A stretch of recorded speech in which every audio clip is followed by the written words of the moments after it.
When Stranger Things first premiered in 2016, nobody expected it to become one of the biggest TV shows of all time.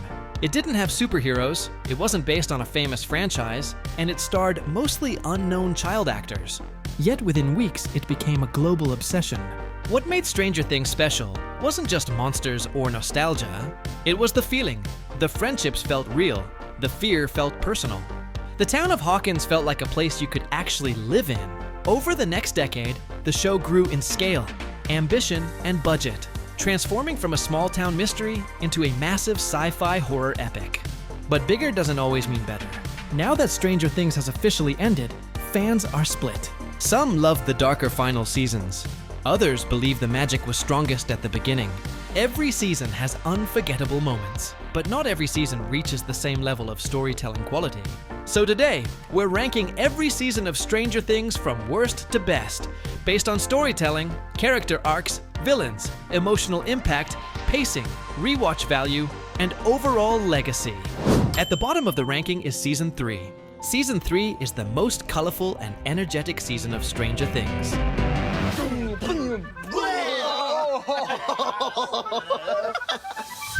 How many children are you friends with? Set during summer, it introduces the Starcourt Mall, which becomes the central location for the entire story. Visually, this season is stunning. Neon lights, 80s pop culture, and upbeat music dominate the tone. However, Season 3 sacrifices emotional depth for spectacle. The characters often feel exaggerated versions of themselves.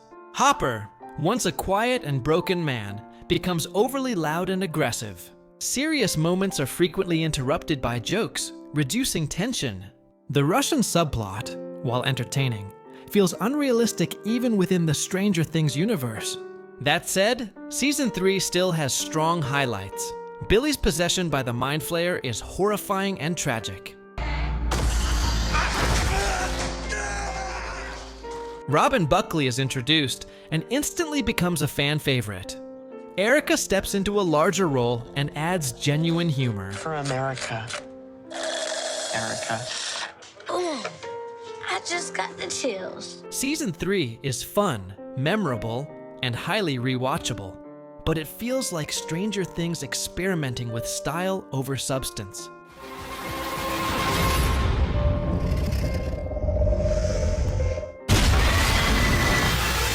At number 4 is Season 5, the final season.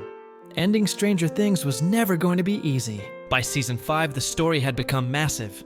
The upside-down lore was complex. Vecna was positioned as the ultimate villain, and every main character needed closure. Season 5 delivers emotional resolution, but it struggles with tension. Despite being the final season, the stakes often feel lower than expected. Major characters survive situations that feel fatal.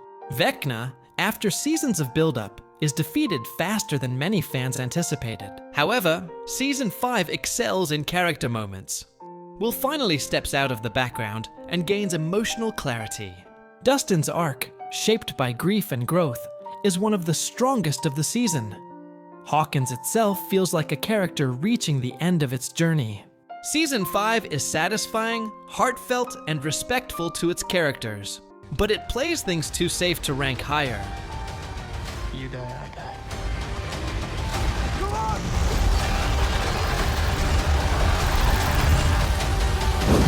At number 3 is Season 2, a season that improves with every rewatch. On Halloween night, Will saw a sort of shadow. Season 2 expands the Stranger Things universe without completely losing its mystery. The Mind Flayer is introduced as a larger, more terrifying threat than the Demogorgon. Will's possession storyline adds genuine horror and emotional weight. This season also marks major character development. Steve Harrington begins his transformation into one of the most beloved characters in the series. Dustin and Steve's bond starts here.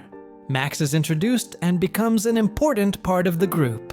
Bob Newby's death remains one of the most heartbreaking moments in the entire show. The main weakness of Season 2 is the Lost Sister episode. Eleven's journey to meet Kylie disrupts pacing and feels disconnected from the main plot. However, thematically, it helps Eleven choose compassion over revenge. Season 2 isn't perfect, but it deepens the world and strengthens the emotional core of the series.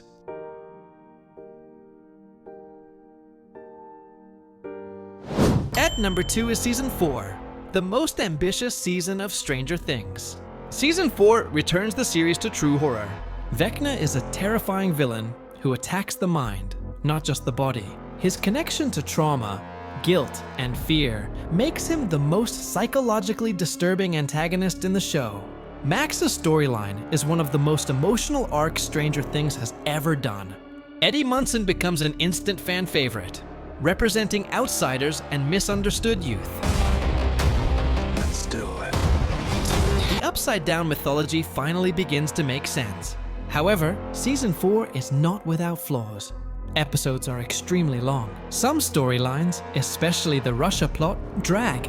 Certain characters receive far less focus than others.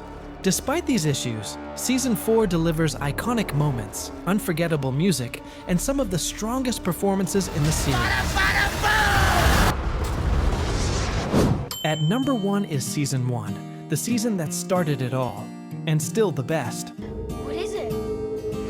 The Demogorgon! Season 1 works because it's grounded. The mystery of Will's disappearance is simple, but powerful. The Upside Down is terrifying because it's unknown. The Demogorgon is frightening because it's rarely seen. The characters feel real. Joyce's desperation is believable. Something is going on here! Is there any way that you could reach him? Hopper's grief is raw.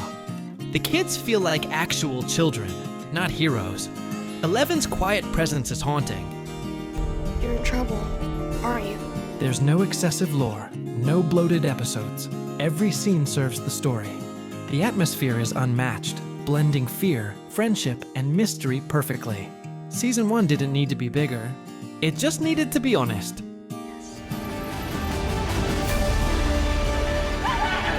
Stranger Things evolved over time, and every season brought something unique. Some focused on horror. Some leaned into fun. Some aimed for emotional closure. But at its core, Stranger Things was always about friendship, fear, and growing up in a world that suddenly feels dangerous. So now I want to know, which season is your favorite? Do you agree with this ranking, or would you change it? Leave your ranking in the comments.